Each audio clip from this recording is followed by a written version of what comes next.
안녕하십니까 여러분. 청라원에서 국어교육하고 있는 임수인이라고 합니다.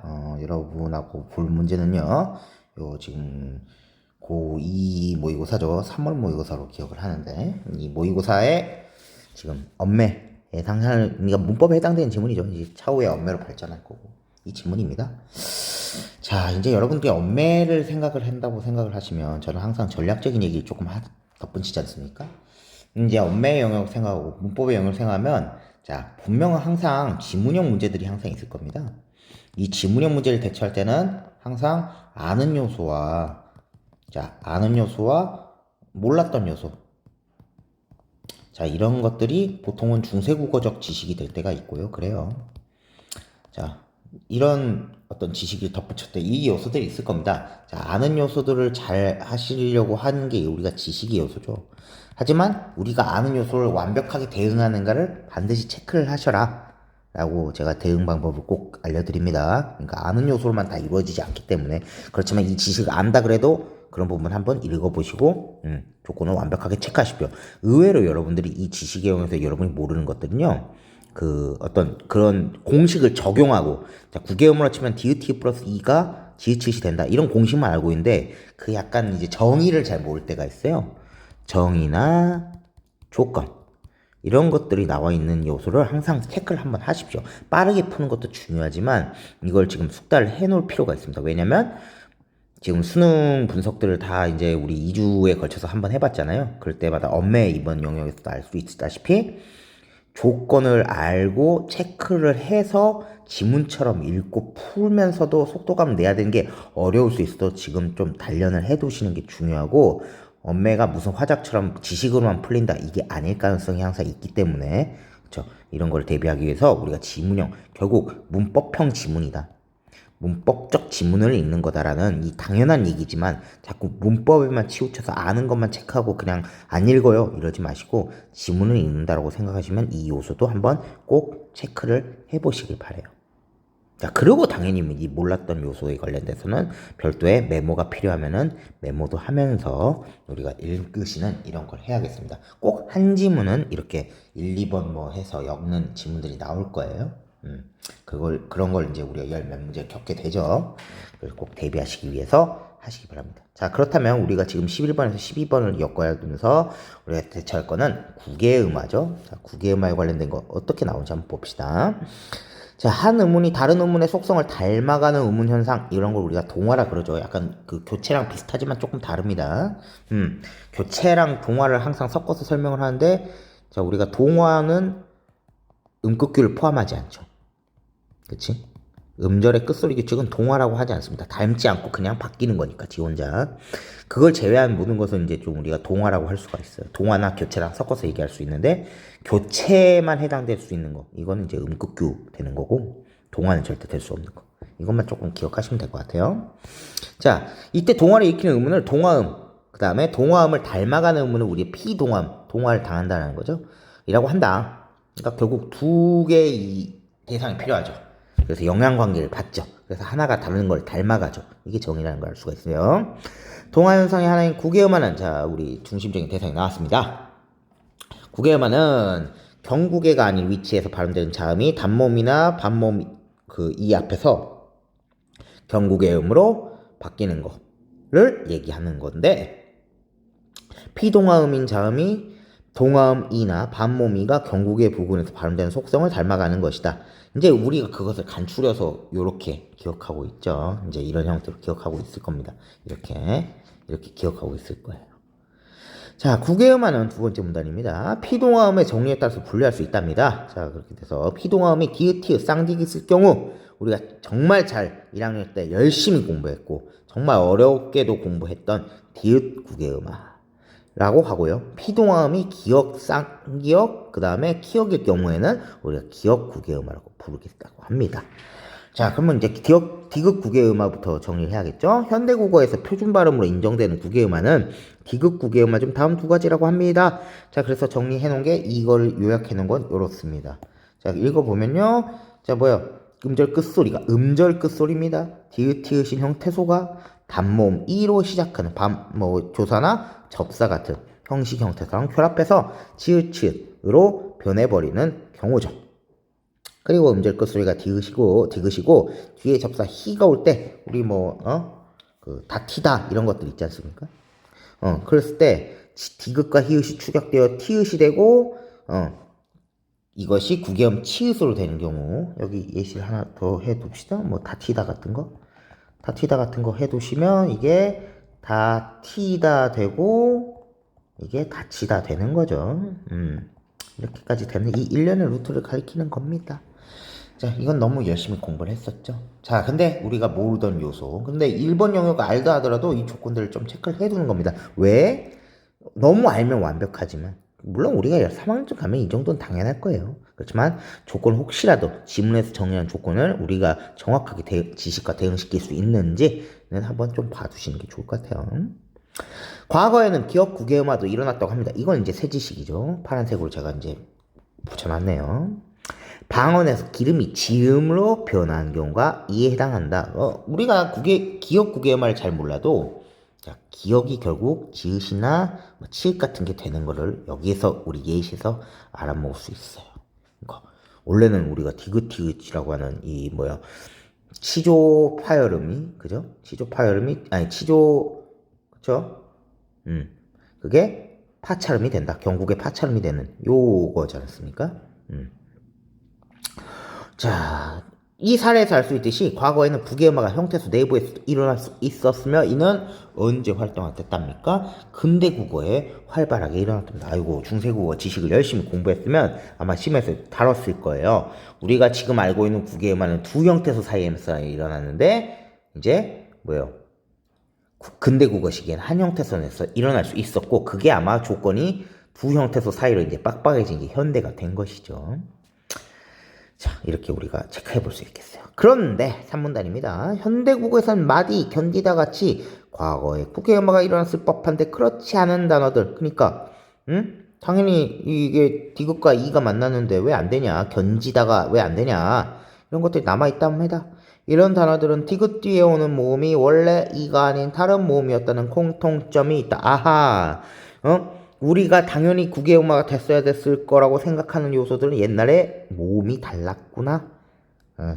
이가 아니었구나. 우리 국계음화는 이를 만나야 되잖아요.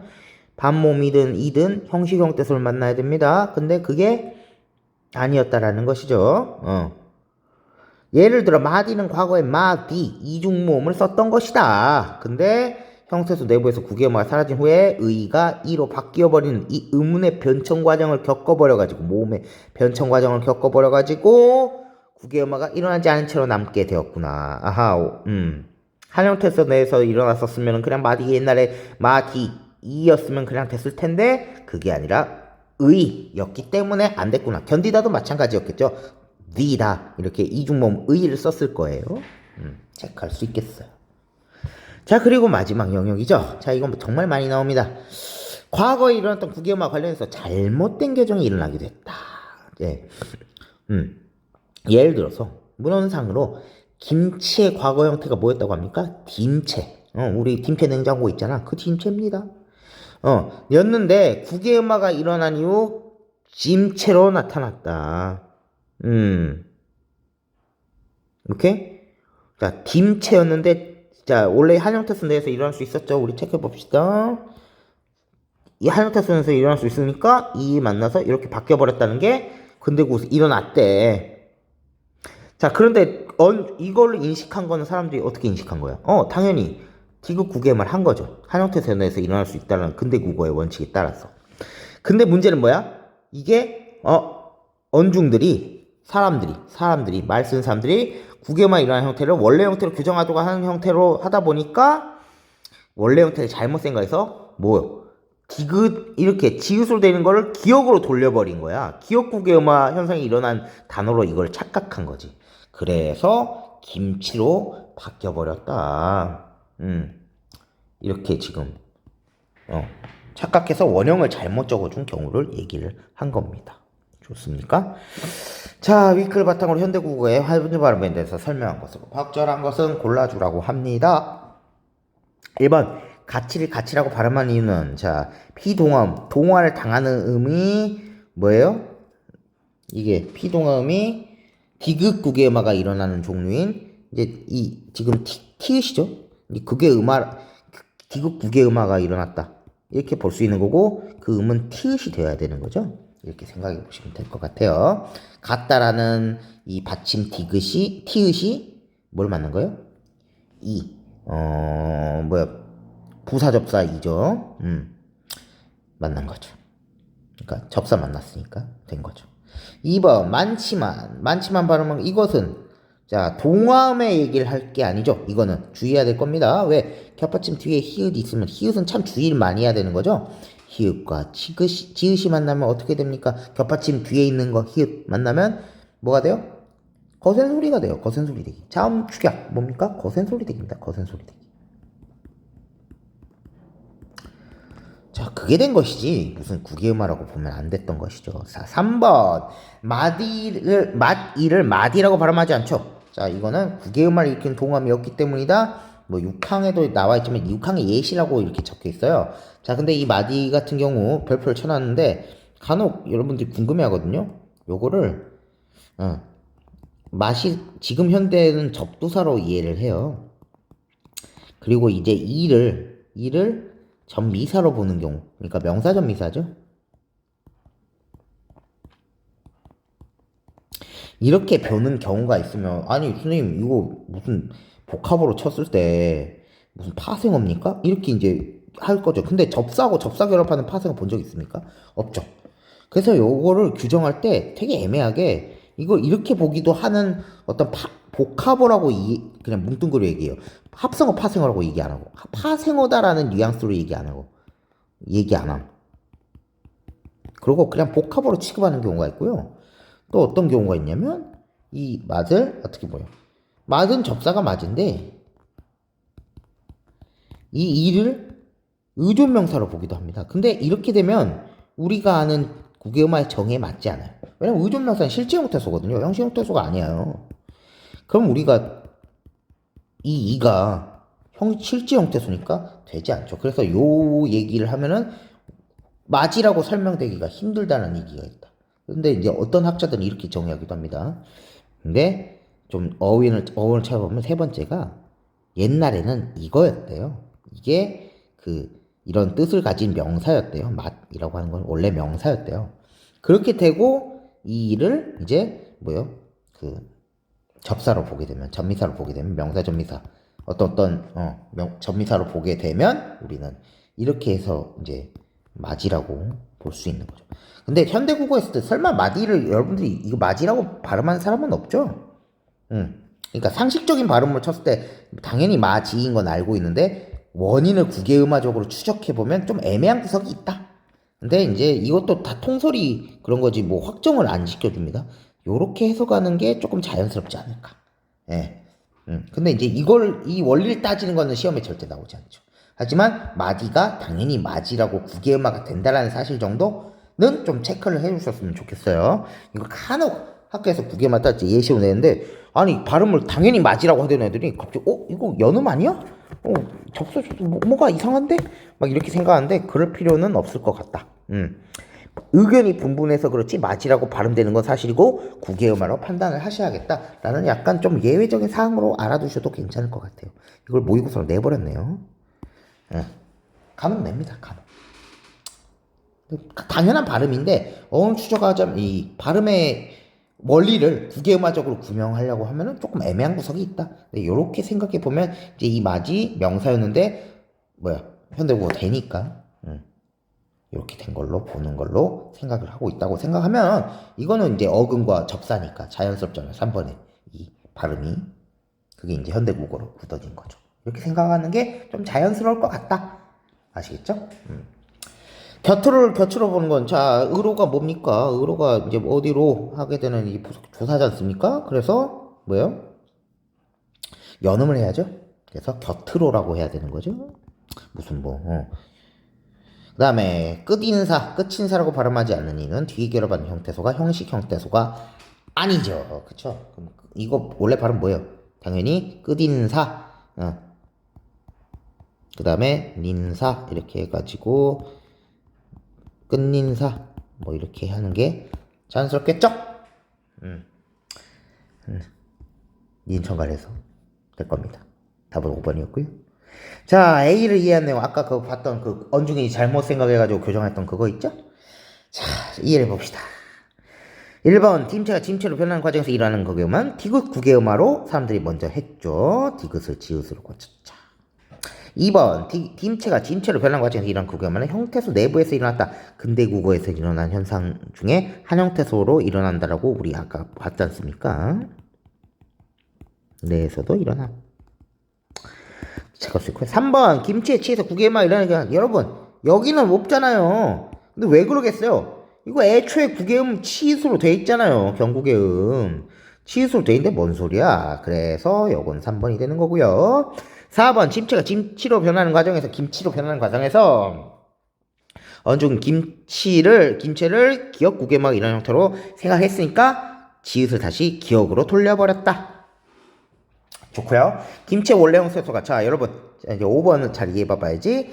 김치를 만약에 간주를 해보는 거야. 김체가 아니라 요 이중몸 의가 들어간 김체였다라고 하고 형태소 내부에서 디귿 구개음화가 사라진 후에 내부에서 디귿 구개음화가 사라졌답니까? 그러니까 근대국어가 아니라고 간주를 하고 근대국어적 구개음화가 아니라고 간주하고 이게 없다고 간주하고 의가 이로 변했다고 하는 현대국어처럼 간주를 했다면 그러면 이거는 의니까 일어날 수 없었죠. 우리 이 문단에서 보세요.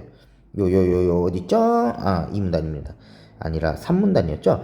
요거 원래 뭐였으니까 이게 안 됐다 그랬어. 마디가 안 돼. 이런 거였던 거고. 이게 의가 변화했으니까 이게 지금 현대국어에도 구개음화가 안 돼 있다라고 얘기했잖아. 근데 이렇게 지금 간주하고 있잖아. 그러니까 당연히 이중몸 의가 있는 거에서는 안 일어나니까 당연히 구개음화는 안 일어났겠다라고 생각하는 거죠. 요 부분에서 좀 많이 헷갈렸을 것 같아요. 이렇게 두 단계로 나누어 봐야 되는 거야. 의가 이렇게 변화하는 형태 이전에 이렇게 그러니까 현대국어적인 걸로만 간주하고 의를 남겨둔다. 근데 그 의가 이로 변화해버렸다라고 하더라도 일어날 수가 없다. 이렇게 생각하는 거죠. 됐나요? 그렇게 이해하면 적절합니다. 자, 됐나요? 5번 선지가 좀 까다로운 거였다. 자, 13번. 보기에 대한 이해로 적절하지.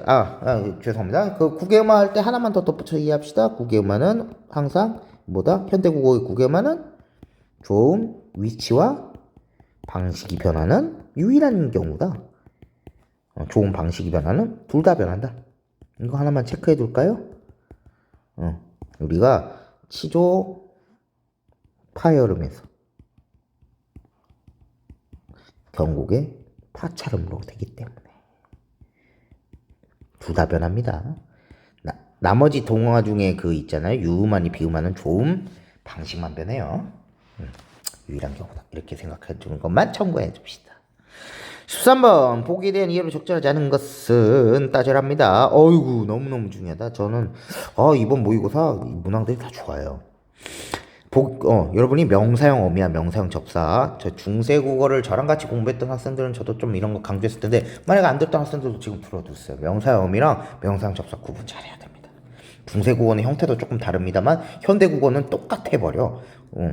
약간 비슷하다고. 뭐가 비슷해? 기가 겹칩니다. 현대국어는 어미랑 접사가 명사형 어미 접사랑 이게 형태가 겹쳐버려요. 그러면 기능으로 구별해야 되거든요. 어미든 접사든 공통한 거 배웠죠. 그 중에 음을 물어봤네요. 이거 정말 중요해요. 자 볼까요? 첫 번째 어미로서 이해되는 것은 항상 이렇게 첫 번째 정의가 나오고 뒤에 이 뭐랄까 그 분류를 해주죠. 그리고 리을 제외한 받침 있는 용언의 어간이나 어미 어깨 뒤에 붙는답니다. 선언 어미 뒤에 붙네요. 그 말이 명사구시를 하게 만든다는 어미입니다. 이 말을 이해하기 힘들다라면 이렇게 생각해 보세요. 뭐냐면 명사절에서 뭐예요? 아는 문장의 기능을 만들기 위해서 잠깐 명사구시를 하게 만든 거. 우리 아는 문장 배우지 않았습니까? 암기 문장. 명사절 아는 문장이 어떻게 되는 거예요? 뭐예요? 견문장이고 일단 견문장이고 명사절로서 어떻게 하는 거지? 어떤 명사 기능 해가지고 그 문장이 어떤 기능을 하는 거야? 주어, 목적어, 뭐 부사어 이런 기능을 하는 거잖아요. 때로는 관용어. 오케이? 이런 거였단 말이야. 자, 근데 우리가 보통 명사절 아는 문장으로서 기능하게 만들어주는 거라고 한다면, 자, 봐봐요. 분명하다, 믿었음. 이거에 애초에 품사를 관리를 하면 어때요? 그 말을 믿었음이 분명하다 해가지고 이게 지금 주어 역할을 하게 되는 거예요.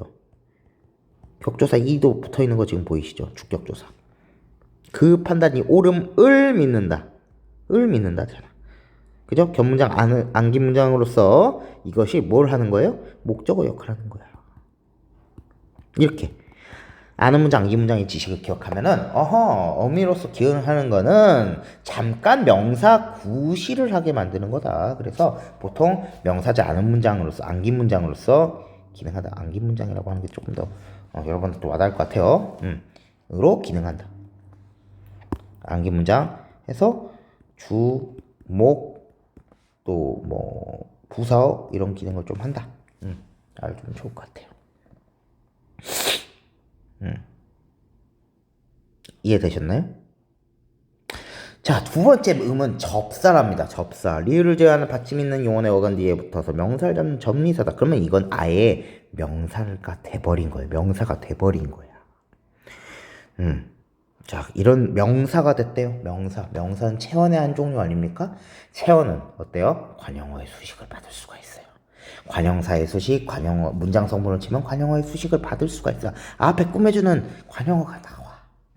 자, 그는 나의 믿음을 저버렸다. 앞에서의 말은 수식을 해주는 게 안 되죠. 그 말을 믿었음이지, 그지? 근데 우리 이거는 어때요? 관용어를 만드는 방식은 체언 플러스 의 있죠? 관형격 조사의 해가지고 이게 문장 선물 치면 관형어가 돼버린 거예요. 자, 그 다음에 요거는 수관형사입니다. 관형사 자체도 때로는 될 때가 있죠. 관형사요. 관형사 자체가 될 때가 있단 말이죠. 수식을 받아요. 이 큰 차이가 있습니다. 오케이? 관형의 수식을 받는다. 자, 이걸로 구분을 할 수가 있어요. 정말 잘 기억해 두십시오. 너무 중요해. 자, 첫 번째, 첫 번째는 선물나무에 결합할 수 있다. 자, 이거는 우리가 그냥 여기서 찾는 겁니다. 뭐예요? 여기 있잖아. 그치? 선물나무랑 알고 있을까? 믿었음. 근데 여기는 없잖아. 없는 거지. 두 번째, 원이 붙은 말은 본래 품사를 유지하는 거 너무 중요해. 이 선지도 정말 중요해. 이 문제 자체가 너무 좋은데, 본래 품사 유지하죠. 자, 이거 본래 품사 따지라면 동사, 뭐예요? 믿음, 믿다, 믿는다. 동사예요, 동사. 동사야. 옳다는 형용사고. 아시겠어요? 본래 품사. 이거 그냥 용언으로, 그러니까 명사 구실 하려고 잠깐 바꾼 거지. 이거의 본래 품사 얘기를 하면은 당연히 용언으로 설명을 해야 합니다. 너무 중요해. 세 번째, 투가 붙은 말은 관용어 수식을 받을 수 있군. 제가 얘기했죠? 3번? 좋습니다. 있고요.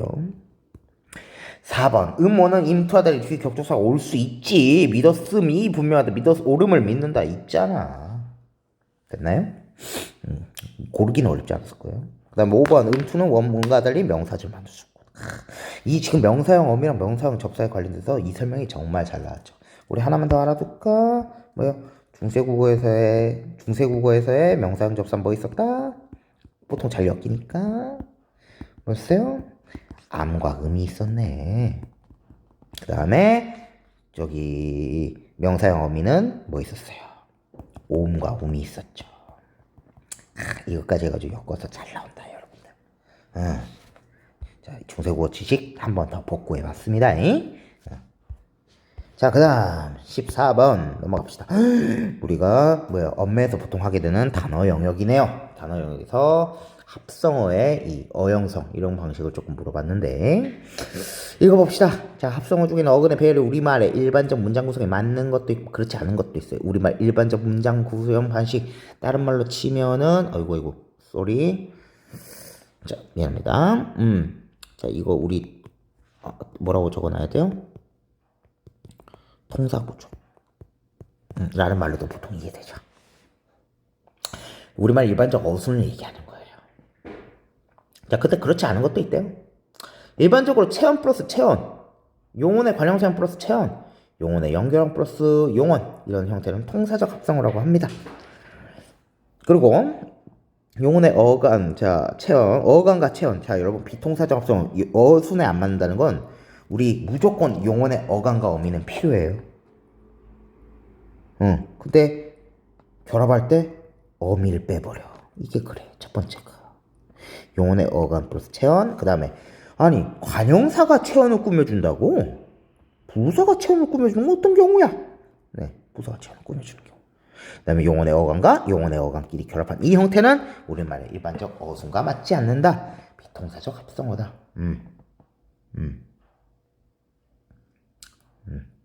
알겠나요? 자, 외국어나 저기 외래어를 대체한 순환에서도 통사적 합성어랑 비통사적 합성어가 발생한다 하는데요. 그럼 몇 가지 살펴본다고 합니다. 그래서 기억에 해당되는 예로 통사적인 것만 골라보래요. 아니, 맞지? 비통사적 합성어, 아이고, 비통사적 합성어만 골라보래요. 자, 그래서 분류를 했습니다. 자, 핫플레이스 순화를 시켰대요. 자, 뜨는 곳이라고 핫플레이스 번역을 했답니다. 자, A는 어때요? 뜨는 곳, 용언의 관형사형 어미가 있고, 그죠? 어가 있고 어미 결합한 상태에서 체험 나왔죠? 이거는 당연히 어순에 맞아요. 그래서 A는 제껴줘야 돼. 통사적 합성어입니다. 자, 그 다음에 까메오는 어떻습니까? 자, 깜짝 출현. 깜짝 놀란다. 즉, 부사는 항상 체온을 직접 꾸며줄 수 없죠. 깜짝 놀란다. 이런 식으로 우리가 용어를 수식하거나 그렇잖아. 그지? 그러니까 이건 부사야. 근데 출현이라고 하는 체온을 꾸며줘 그랬지. 우리가 비통사적 합성어 요 경우네요. 요 경우. 그지? 자, 그 다음 세 번째 마인드맵. 자, 생각이라고 하는 말과 그물이라는 체험 결합했네요. 통사적 합성어 제끼지. 마지막 캐노피 덮지붕이라고 순화했네요. 자, 덮지붕 우리 덮밥 할 때도 똑같지만 덮밥 뭐야? 덮은 밥이야. 밥을 덮었어. 덮다에다가 원래라면 관형사형이 은 같은 게 붙어야 되는데 빼버렸지. 어감만 있어버려. 그러니까 우리가 이렇게 고를 수 있는 거죠. 이 문제가 제일 쉬웠겠죠? 여러분 4번 고르셔야 됩니다. 자, 근데 여기 이제 통사적 합성할 때 조금 주의하실 것은 통사적 합성할 때 유의할 거 조사 플러스 조사 생략의 경우. 우리 이런 거 있지. 자, 이 경우 하나 이것도 통사적 합성으로 본다. 조사 생략의 경우는 통사적 합성으로 본다. 이거 하나만 기억해 둘까? 아유, 선생님은 서비스 정신이 너무 많아. 자, 힘들다. 이거 어때요? 힘이 들다. 그 다음에 본받다. 본을 받다. 자, 그 다음에 앞서다 어떻습니까? 앞에서다. 부사격 조사죠. 이런 식으로.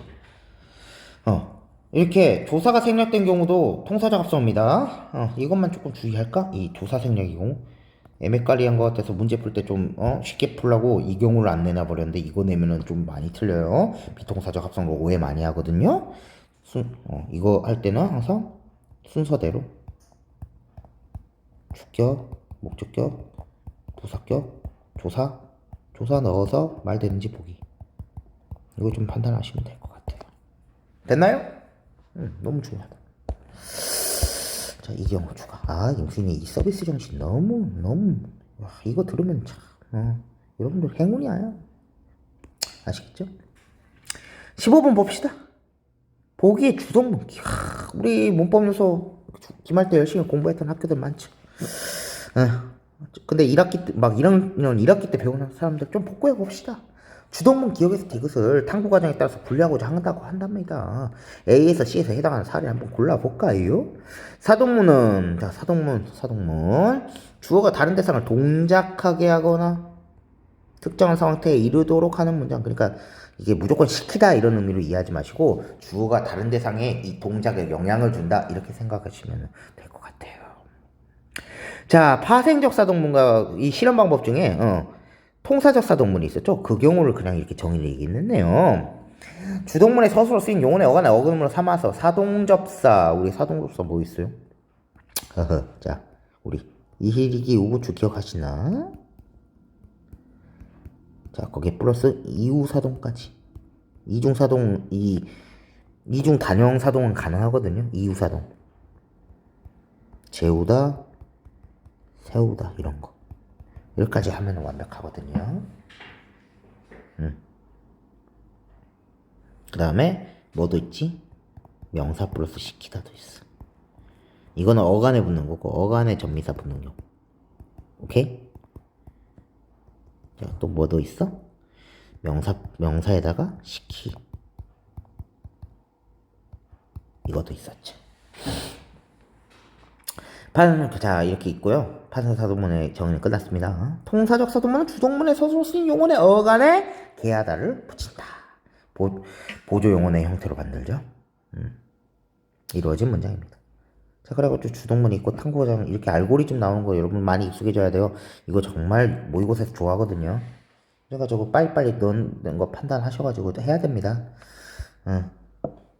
자, 그렇게 되고 사동문으로 바꿀 수 있는 거 그렇게 하면요, 여러분 주동문을 사동으로 바꾸고 나중에 이제 여러분들이 정말 전문적으로 잘하려면 뭐 있습니까? 여러분 못 보면서 열심히 공부했던 학생들은 대응되는 주동이 없는 사동, 또 뭐 대응되는 능동이 없는 비동, 막 이런 것들 공부하실 거죠. 이거 잘하려면요, 전환 방법을 진짜 로직화해가지고 연습을 잘 하셔야 돼요.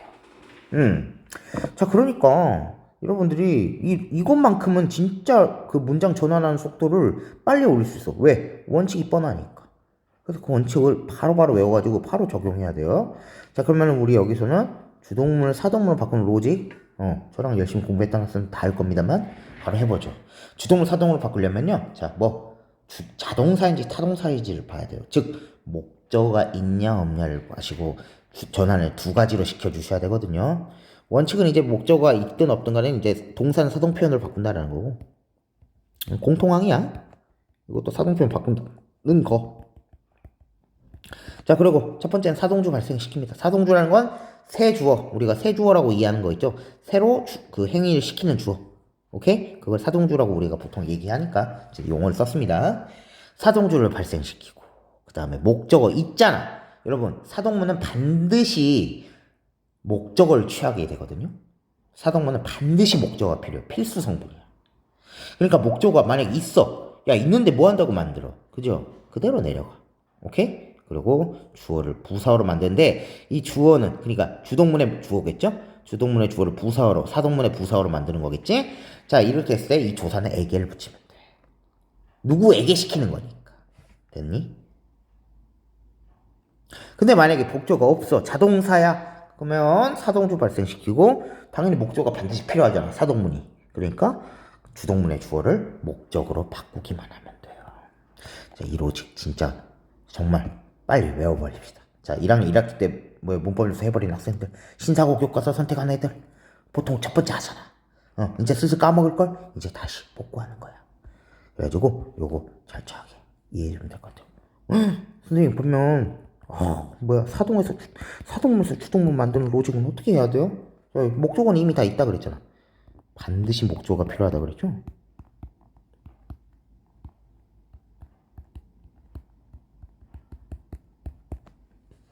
자, 근데 사동문에서 주동 바꿀 때는 목적어가 다 무조건 있어버리기 때문에 이걸로는 안 돼요. 그럼 어떤 걸로 판단해야 돼요, 여러분? 뭐야, 여기에 지금 유무 차이가 있는 게 뭐지? 부사어의 유무야. 부사어가 있냐 없냐를 판단해야 돼요. 부사어, 누구누구 이 시키는 대상, 누구누구에게 시키는 거잖아. 이 에게가 있냐 없냐로 판별해야겠어요. 있다 그러면 이거는 뭐야? 자, 사동주는 무시하고 지우기. 그리고 뭐요? 목적어는 올려. 목적은 그대로. 그 다음에 부사어를 주어로. 됐나요? 부사가 없어. 부사가 없어. 여러분, 부사가 없어버려. 에게 붙은 부분이 없어버려. 그러면 어떻게 돼요? 사동주 지우기하고 목적어를 주어로 바꾸면 됩니다. 됐어요? 이거 너무 중요해. 너무 중요해. 이 로직만큼 빨리 외워버리세요. 능동에서 피동 바꾸는 거는 진짜 간단하죠. 피동에서 능동 바꾸는 것도 그냥 역순입니다. 그렇지만 요거 바꿀 때는 두 형태로 갈라지기 때문에, 자동사냐 타동사냐에 따라서 갈라지기 때문에 정말 이 로직만큼 정말 철저하게 외워서 바로바로 해버리세요. 자, 그렇게 치면 기억은요, 바로 전환시켜버리면 어때요? 내가 새 사동주를 발생시켰죠? 그치? 아이고. 물통에 이런 건 필요 없어. 물을 물 이 주어를 물이 이거 여기 목적 없잖아 지금, 그지? 그러니까 물을 이렇게 바꾸고 나머지 것들은 그대로 두고 채웠다 되겠죠. 차게 하다도 되겠지만, 그지? 이후사동 가능합니다. 여기 있는 거 이거 이게 채우다. 원래 차다, 채우다 이렇게 이후사동 있습니다. 자, 그렇게 되고 그는 한여름에 더위를 먹었다. 전환 바로 시켜야죠. 새 사동주 발생시키고요. 근데 자, 더위를 있잖아. 그대로 내려와. 그리고 이걸 어떻게 바꿔야 돼? 그에게 하고 나머지 것도 있으면은 아니 그에게 한여름에 더위를 먹일 수 있습니까? 안 되죠. 그치? 그래서 이거는 어색한 경우. 그다음에 아이가 한 방바닥에 흩어진 구슬을 모았다. 어이구, 구슬을 목적어 있어버리네. 자, 새 사동주 발생시켜. 아이 얘기를 바로 바꿔, 주어를. 그 다음에 뭐 나머지 것 그대로 두고 이건 뭐 그대로 내려와. 방바닥에 흩어진 구슬을 모으게 했다만 가능하죠. 나머지는 안 되지, 그지? 모였다 이런 거 안 되잖아요. 그래서 요거는 이렇게 배열을 해보시면 2번 나올 것이다. 이렇게 여러분들이 판별을 빨리 해가지고 전화하는 거. 오늘 문제들이 정말 다 좋아요. 이 문법 문제들이 하나 무슨 그냥 대충 발음만 하고 있는 그 의문, 우리 공짜 문제 같이 의문의 변동 같은 거 해가지고 바로 적용하면 되는 그런 쉬운 문제도 주지 않고 아주 정말 수준이 좋습니다. 이거를 조금 잘 닦으셔가지고 여러분들이 조금 엄매를 생각했을 때 이 요소들을 계속해서 하시기 바래요. 자, 마지막으로 어떻게 엄매의 요소를 대비하기 위해서 지문형 지문들은 아는 요소와 몰랐던 요소가 꼭 나온다 생각하시고, 아는 요소다 하더라도 정의와 조건들을 한 번 더 체크해 준다. 왜? 내가 외운 거는 공식으로만 외웠거나 할 테니까. 1학년 1학기 때 여러분 정말 열심히 잘 닦았다 쓰면 그래도 해놔야 되지만 아닌 확률이 되게 높고 까먹고 있을 확률이 되게 높아요. 그러니까 아는 지식이라 해서 방심하지 마시고 조건을 잘 체크해가지고 이렇게 읽는 훈련을 해두시면 여러분들이 잘 하실 수 있지 않을까. 예, 이렇게 생각을 합니다. 자, 메모할 건 잘 하시고요. 오늘 한 게 정말 좋아요, 다들. 자, 이렇게 복습을 하시면 될 것 같습니다. 자, 오늘 저는 여기까지 하겠습니다. 자, 안녕. 내년에 봐요, 여러분들. 새해 복 많이 받으세요.